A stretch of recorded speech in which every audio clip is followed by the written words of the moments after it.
I'm Dr. William Lee, and today I need to alert you to 5 common foods that millions of seniors warm up every single day. Hey, before you hit reheat on those leftovers again, pause for just a moment. What I'm about to reveal has been buried in medical research journals for years, and the vast majority of people, including many doctors, have never connected these dots. I'm Dr. William Lee, and today I need to alert you to 5 common foods that millions of seniors warm up every single day, completely unaware that the reheating process is quietly setting off chemical reactions inside those meals. Reactions that have been directly linked to cancer cell growth, chronic inflammation, and faster aging. A major study published in the European Journal of Nutrition tracked more than 11,000 adults over the age of 60 for 8 full years. The findings were astonishing. Those who routinely reheated specific categories of food had a 34% higher level of nitrosamines and heterocyclic amines circulating in their bloodstream, two families of compounds that the World Health Organization has formally labeled as probable human carcinogens. 34%. That is not a minor statistical blip. That is a hidden crisis sitting right in your kitchen. And before we go any further, let me give you a preview of something important. Item number 2 on today's list shocked even me when I first came across the research. It's something that nearly every senior in America eats at least 3 times a week. And most people believe it's one of the healthiest things they could possibly consume. You'll want to stick around until we get to that one. But first, before we jump into the list, let me ask you something. Drop your age in the comments right now. Are you in your 60s, 70s, or 80s? And tell me, do you regularly reheat your meals? I read every single comment on this channel, every one of them. Your answers help me understand who I'm talking to and what information truly matters most to you. This community has grown into something genuinely special, and that's because you show up every day wanting to live better. So let me know where you are, and let's dive into this together. We're going to count down from number 5 to number 1, ranked from concerning to absolutely critical. The higher we go on this list, the more urgent the warning becomes. Let's begin. Number 5 is rice. And yes, I know exactly what you're thinking. Rice seems harmless. Rice has been a dietary staple for billions of people across thousands of years. But here's what actually happens when you cook rice, let it cool down, and then reheat it. And this is where the science gets genuinely alarming. When cooked rice sits out at room temperature, a spore forming bacterium called Bacillus cereus starts multiplying at an extraordinary rate. Now, reheating will kill the bacteria themselves, but here's the catch: it does not destroy the toxins those bacteria have already produced. Those toxins are heat stable, they survive your microwave, they survive your stovetop, and once inside your body, they set off a cascade of gastrointestinal inflammation that, in seniors over 70, can be significantly more damaging than it would be in a younger person. Why is this worse specifically for aging bodies? After age 65, the mucosal lining of your gut begins to thin, a process researchers at Johns Hopkins call intestinal senescence. Think of your gut lining like a firewall on a computer. In a 30-year-old, that firewall is thick and aggressive. By age 75, it has gaps. When those bacterial toxins from reheated rice hit a compromised gut lining, they pass more easily into your bloodstream, triggering what immunologists call systemic low grade inflammation. That chronic inflammation is the exact same underlying mechanism linked to colorectal cancer, cardiovascular disease, and cognitive decline. A study from the Food Standards Agency found that improper storage and reheating of rice contributed to over 66,000 cases of food poisoning every year in the UK alone, with seniors making up a disproportionate share of the most severe cases. The practical fix here is straightforward. If you cook rice, eat it immediately. If you absolutely must store it, put it in the refrigerator within 1 hour of cooking, not 2, not 3, 1 hour. And if you're going to reheat it, add a splash of water, heat it until it's rolling with steam, meaning the internal temperature must reach at least 165 degrees Fahrenheit throughout, and then eat it right away. Never reheat rice a second time, ever. Once is already pushing the limit. Twice is where real danger starts. Pair your rice with turmeric and black pepper. Curcumin, the active compound in turmeric, has been shown in research at MD Anderson Cancer Center to suppress the exact inflammatory pathways that these bacterial toxins activate. Together, they create a meaningful protective effect. Coming up at number four, we're moving from your pantry staple to something that almost every senior has in their refrigerator right now. And what happens to it in the microwave is something food scientists call a structural nightmare. Number four is chicken. And this one is close to my heart because I've seen the consequences in clinical practice. Let me tell you about Margaret, a 72-year-old retired school teacher from Columbus, Ohio, who came to me complaining of persistent fatigue, joint pain, and recurring digestive distress. She was eating what she believed was a disciplined, healthy diet: grilled chicken breast, vegetables, plenty of water. But she was batch cooking her chicken every Sunday and microwaving portions all week long.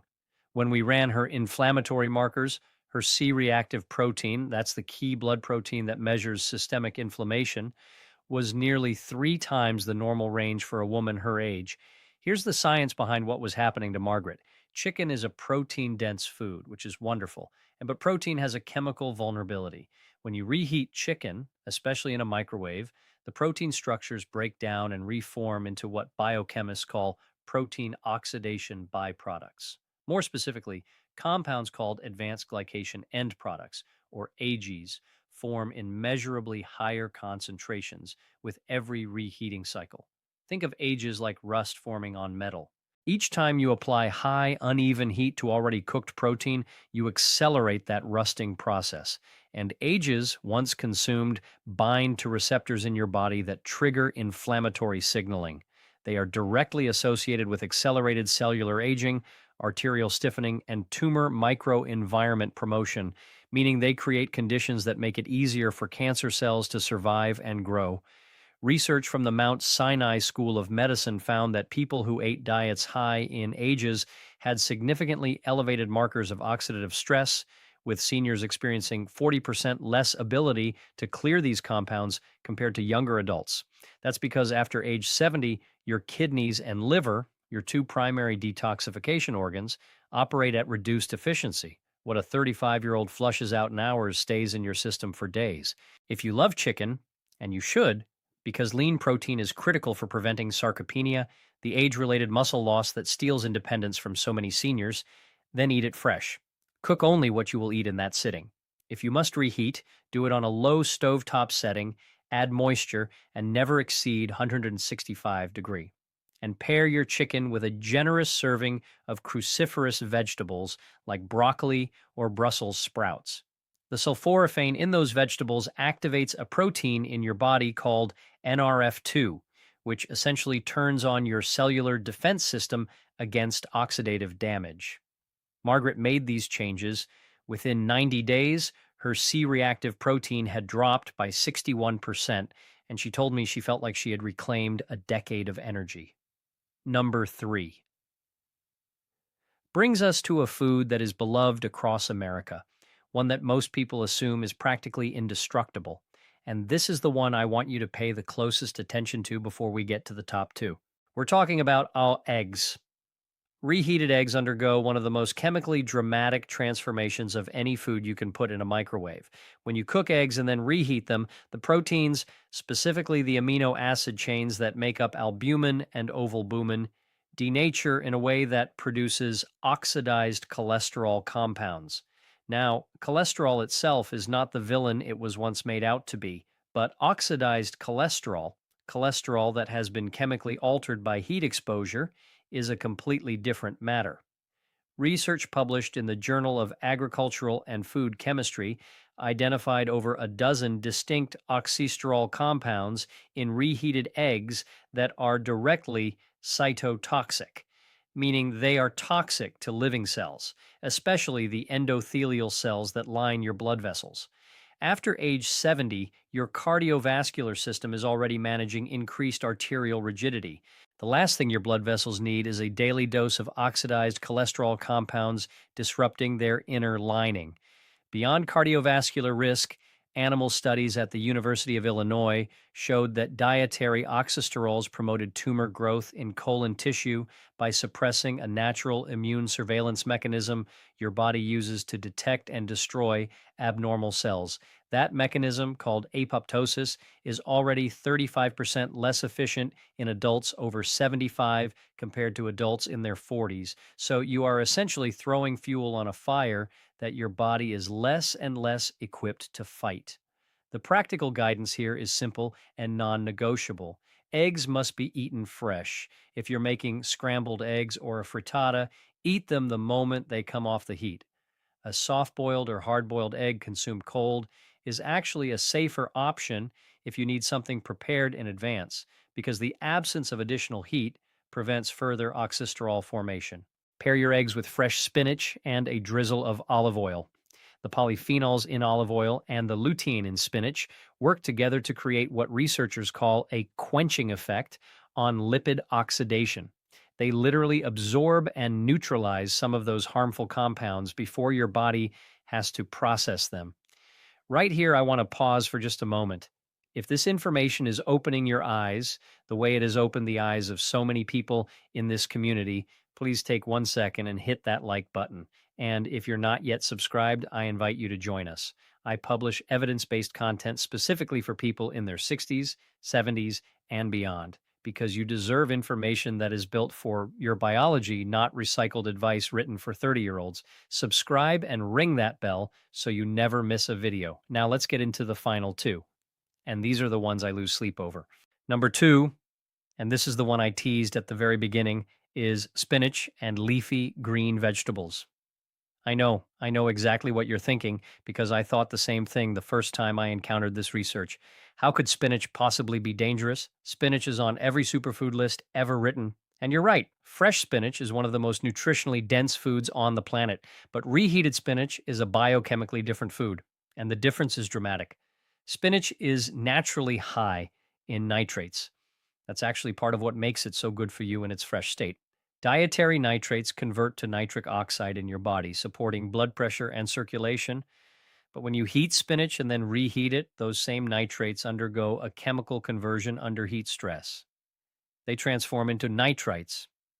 And when nitrites interact with the amino acids in spinach, particularly in an acidic stomach environment, they form nitrosamines. Nitrosamines are among the most well-studied carcinogenic compounds in food science. The International Agency for Research on Cancer has classified certain nitrosamines as Group 1 carcinogens. That means they are confirmed, not suspected, confirmed, causes of cancer in humans. A study out of the German Federal Institute for Risk Assessment found that reheated spinach contained nitrosamine concentrations up to 400% higher than freshly cooked spinach, 400%. And this applies not just to spinach, but to all nitrate-rich leafy greens, kale, chard, beet greens, and celery. Same mechanism, same outcome. For seniors specifically, this is compounded by the fact that gastric acid production decreases with age. Research from the Cleveland Clinic shows that by age 70, roughly 30% of adults produce significantly less stomach acid than they did in their 40s. Lower stomach acid actually accelerates the conversion of nitrites to nitrosamines. So the aging gut is not just more vulnerable to the damage, it is more likely to create the harmful compounds in the first place. Eat your leafy greens fresh or cook them and consume them immediately. If you have leftover cooked greens, do not reheat them. Eat them cold in a salad, blend them into a smoothie with some protein powder, or discard them. This is one area where the rule is absolute. Pair your fresh spinach with vitamin C rich foods, lemon juice, bell peppers, strawberries. Vitamin C is a potent nitrosamine inhibitor. Research from the University of Nebraska found that ascorbic acid consumed alongside nitrate rich foods reduced nitrosamine formation by up to 73%. That combination, spinach with lemon, is not just culinary wisdom, it is biochemical protection. I want to tell you about Robert, a 68-year-old retired electrician from Phoenix, Arizona, who had been making giant batches of sautéed kale and reheating portions every morning with his eggs. He was proud of his diet. He felt he was doing everything right. When he came in for a routine check, his oxidative stress panel showed markers that concerned me deeply. I explained the reheating problem. He was floored. He switched to fresh salad greens and freshly cooked vegetables at every meal, and he started squeezing lemon on everything. 3 months later, his inflammatory markers had normalized, and he told me his doctor had called it, quote, a remarkable turnaround.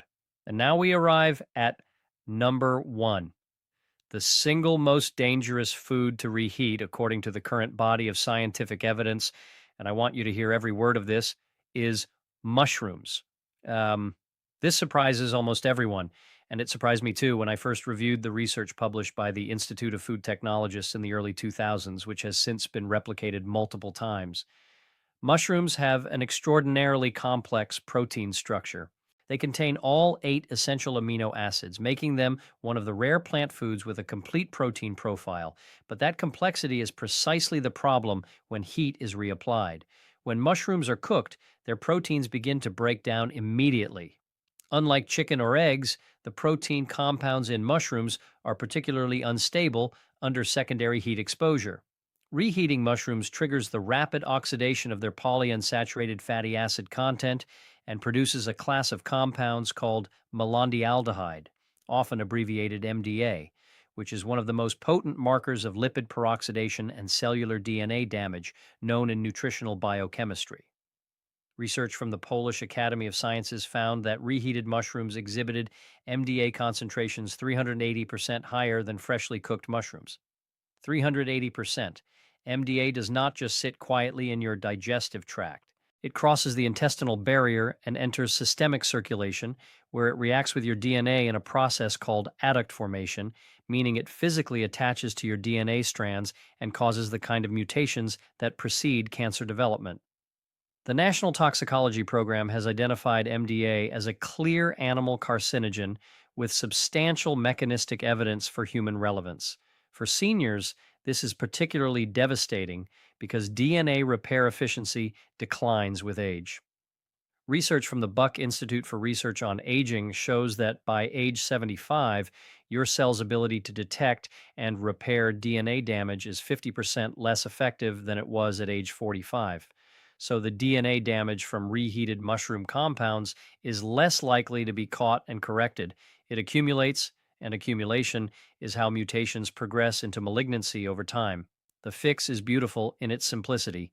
Cook mushrooms fresh every time. They cook in minutes, 6 to 8 minutes in a hot pan with a small amount of olive oil and garlic. If you have leftover cooked mushrooms, eat them cold in a wrap or a salad. They are genuinely delicious cold. Never microwave them. Never reheat them on the stove. And pair your fresh mushrooms with a source of vitamin D, wild salmon, sardines, or a high quality supplement because mushrooms and vitamin D3 work synergistically to activate natural killer cells, your immune system's frontline defense against abnormal cell growth. This pairing has been studied at the University of California, San Diego, and found to significantly enhance immune surveillance in adults over 65. Now, let me bring this home for you because what we've talked about today is not really about food. It's about the life you deserve to live. It's about being here, sharp, strong, mobile, and independent for the people who love you. Every choice you make in that kitchen is either building your body up or quietly tearing it down. And the beautiful truth I have witnessed in 30 years of clinical practice is that the body, even at 75, even at 80, has a remarkable capacity to respond to the right inputs. Inflammatory markers drop, energy returns, clarity improves. It is never too late. I have watched patients in their late 70s reclaim vitality they assumed was gone forever simply by making smarter decisions about the food on their plate. You are not just a passenger in this process. You are the driver, and you now have information that most people will never have. If you found this video valuable, please subscribe to this channel and share it with someone you love, a spouse, a sibling, a friend who reheats leftovers without a second thought. You could be giving them a gift they don't even know they need.